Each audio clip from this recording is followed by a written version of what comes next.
I greet you in Jesus' precious name. It's wonderful to be with you on the program.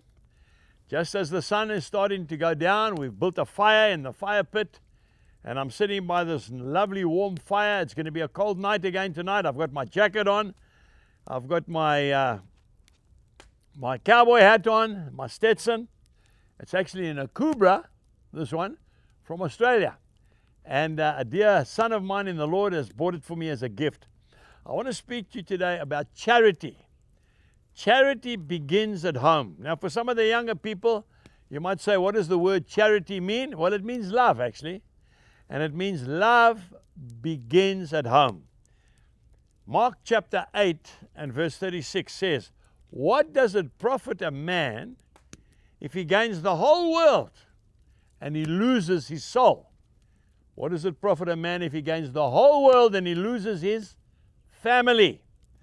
Now, I read something the other day which I thought was quite pertinent, but also quite sad. And this is what it says. Be very careful that in order to reach the roses, we do not trample down the daisies.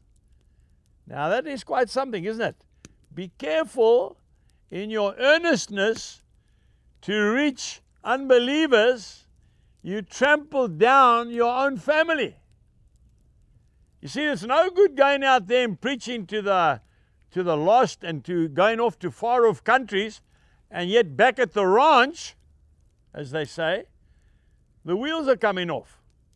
We really need, and I'm talking to myself just as much as I'm talking to you, my dear friend, be very careful, because if it's not right at home, what right do you and I have telling other people about the love of God?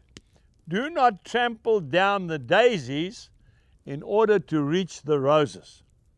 Just be careful how you walk. You know, there's nothing worse when you hear of a young man and you say, do you love Jesus? No, I don't love Jesus. And I don't want to know Jesus. And you say, why? Why not? Because Jesus took my dad away from us.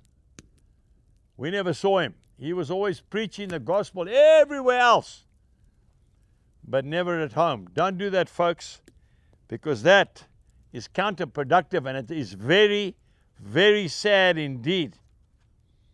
You know, we really need to understand that people are interested in our lifestyle. When I travel, when I first started off, they'd ask me what Bible college you went to. And I went to the School of Life. That's why I've got an agricultural manual as my Bible. But seriously, they ask, the first question they normally ask me when I go to a foreign land, overseas somewhere, how is your wife? That's the first question. I say, she's very well, and she's at home, and she's praying for us, and I hope to be home in the next few days. Then they ask, how are your children? Are your children serving the Lord? And then they ask, how are things back on the farm? How is it with your staff?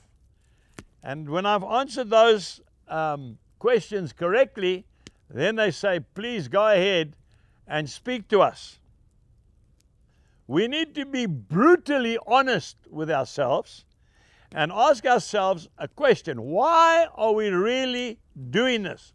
Are we doing it for self-ego, or are we really doing it for the Lord Jesus Christ and for the souls of men and women who have yet to meet him? I trust that we're doing it for the right reason. Please spend time with your loved ones. Give them as much time as you can, and especially when you come home from a trip. Don't go off somewhere else. Spend time with your children and your loved ones, your wives, your husbands. Jesus bless you. And remember, charity begins at home. God bless you and goodbye.